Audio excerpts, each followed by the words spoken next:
This year in Formula One has seen the first ever financial regulations. The teams are budget constrained for the first time with a limit of $145 million, which for some constructors has been a huge change for this season. But with that limit in place, we've seen some unexpected issues, such as the challenge of whether the team should be paying for each other's damage. But what are these problems and how can Formula One solve them? Let's have a look. My name's Andy and this is Behind the Drive.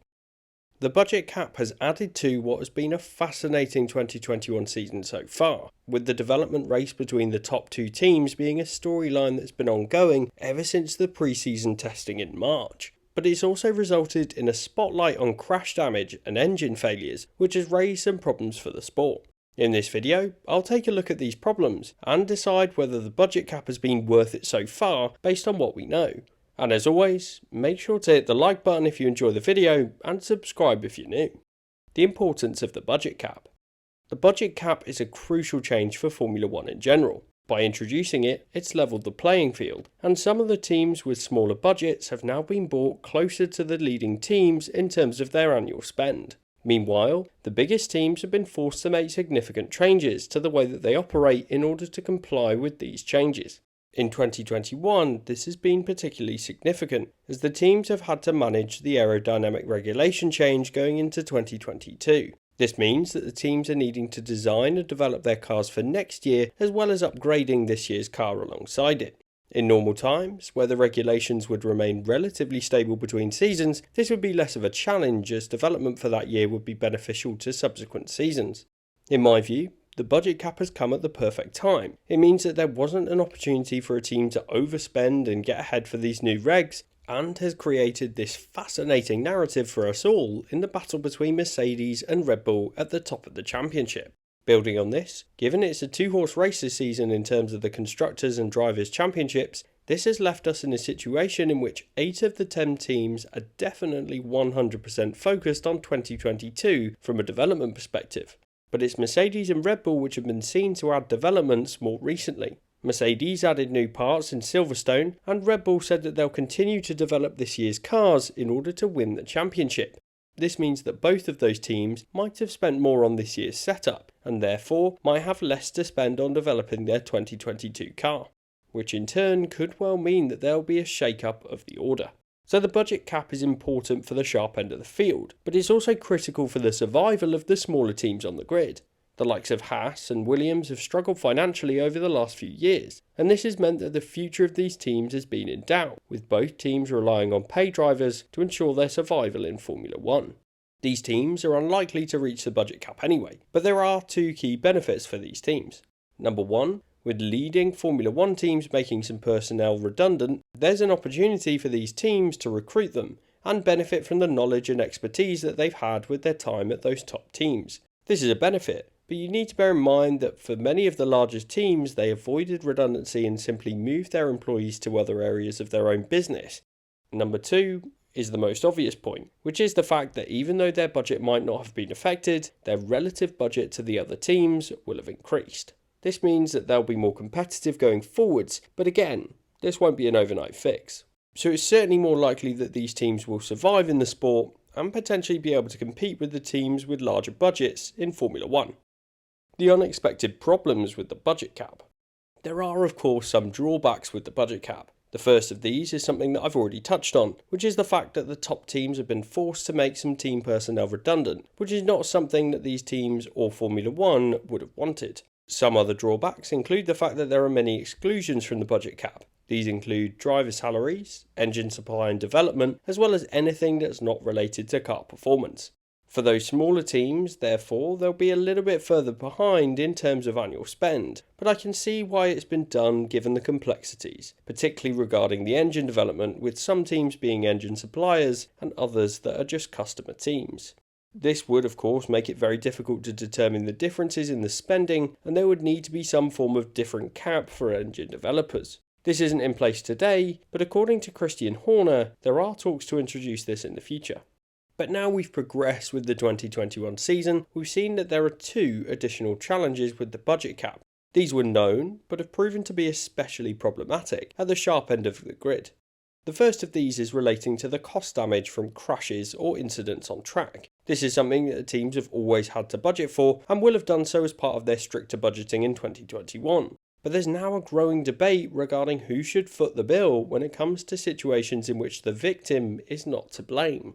Thinking about the incident in Hungary, for example, where Valtteri Bottas careered into Lando Norris, with the two cars then taking out both Red Bulls and leaving them with significant damage. Perez, Verstappen and Norris were all passengers in this incident and had done nothing wrong. Yet, all three of those cars ended up with costly repair bills which the teams needed to fund.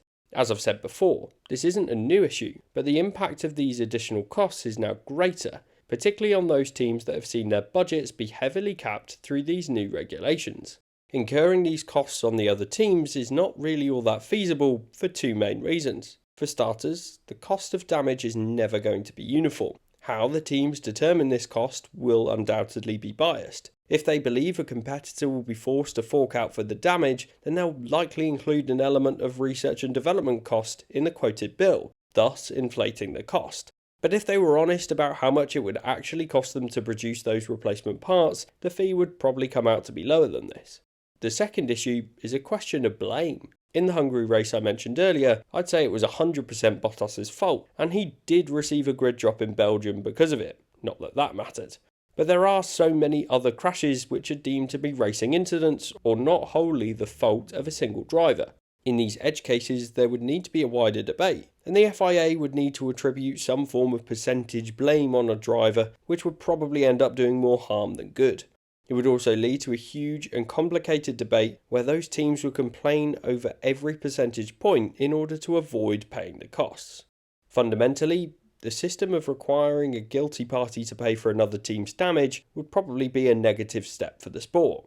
But that's not really the full story, in my view. The alternative option would be that the cost of damage repair could be added to the list of costs that are excluded from the budget cap if the cause of damage was not the fault of the team or driver. This would mean that in situations like the Hungary Turn 1 crash, Mercedes wouldn't be asked to pay, but Red Bull wouldn't be forced to fund the cost of repairs out of their limited budget. This too would lead to issues, including the second one that I mentioned regarding the question of blame.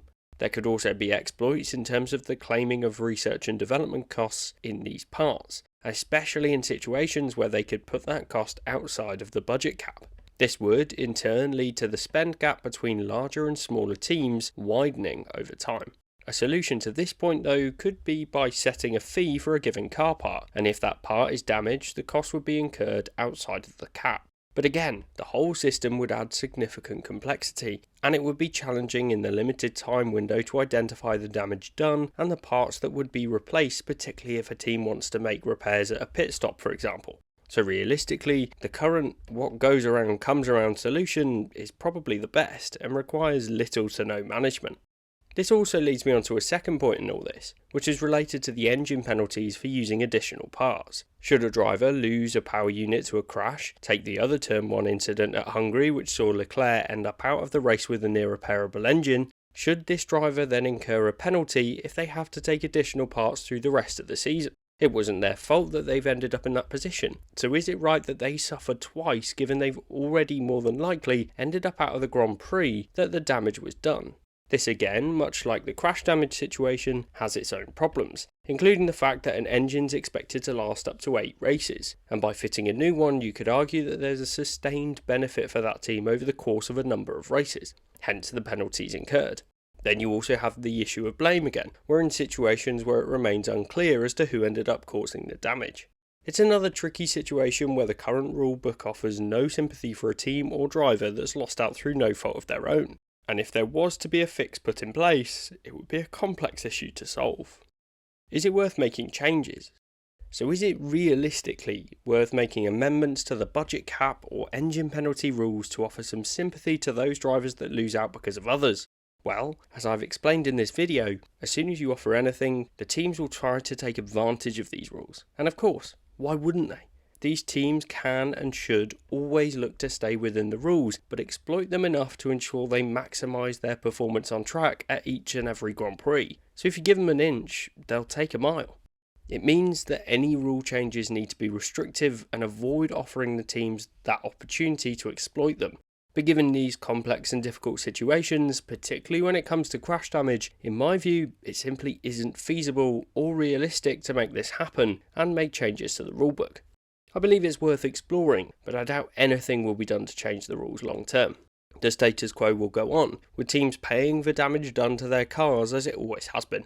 What do you think? Should guilty teams be forced to pay up? And if so, how would it work? Let me know in the comments, and thanks for tuning in.